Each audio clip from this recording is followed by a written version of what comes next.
Welcome to the Church Lenten Series of finding our story in the stories of Jesus. Week 2 is the parable of the prodigal son, one of the most well-known stories found in the Gospels. In fact, it's so well-known and it captures the human condition so well. It's been made into many, many movies about being lost and finding our way again. There's The Wizard of Oz, Good Will Hunting, Legends of the Fall, City Slickers, and Field of Dreams. And before movies, there was theater.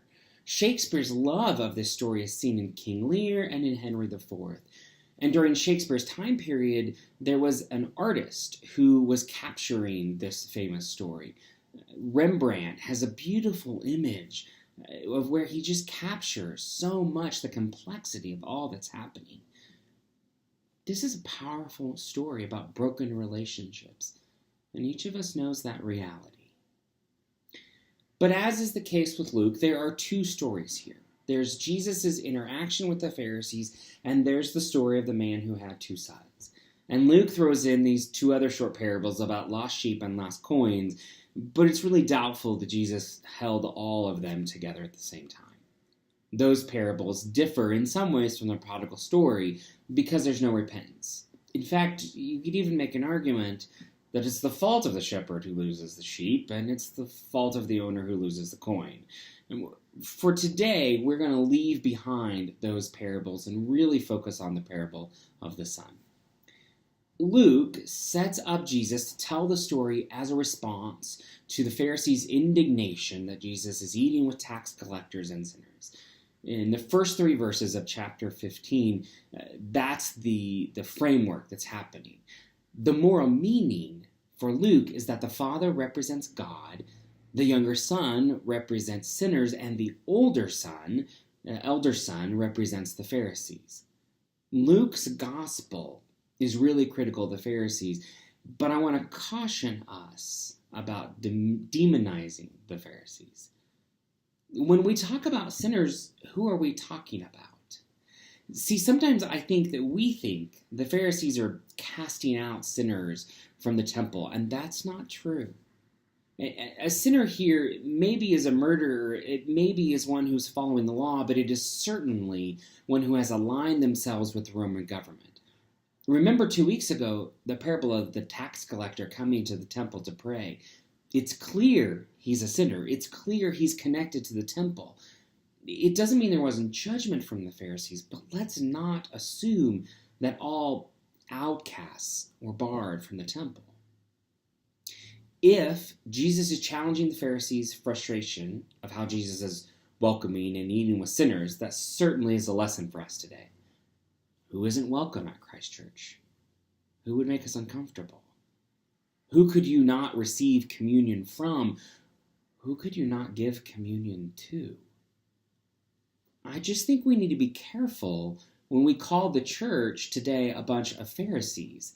If the Father is indeed God, then we need to remember he had 2 sons. He loved 2 sons. He went out to both sons, and he was generous to both the rule follower and the rule breaker. I think it is so easy today to say that the church doesn't accept sinners and rule followers run the church. There's some truth in that.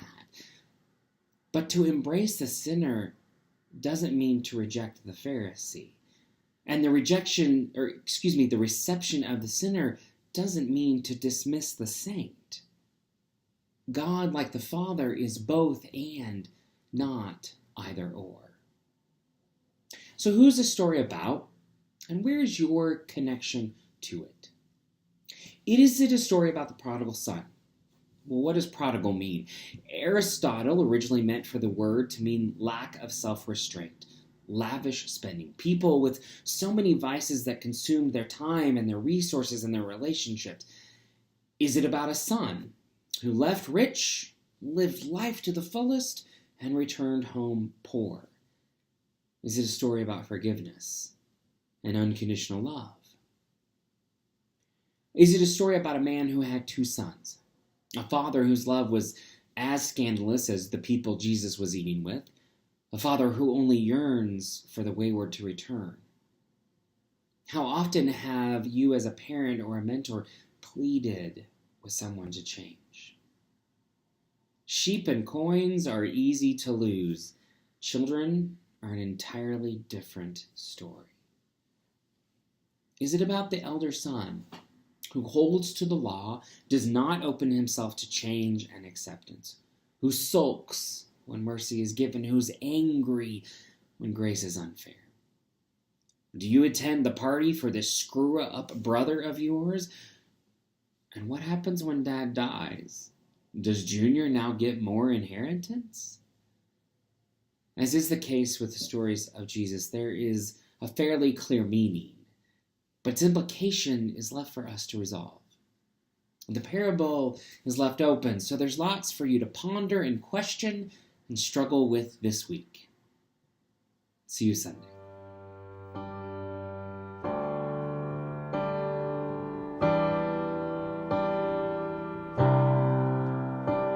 When I thought that my whole world had ended, the colors had faded to gray. Just when I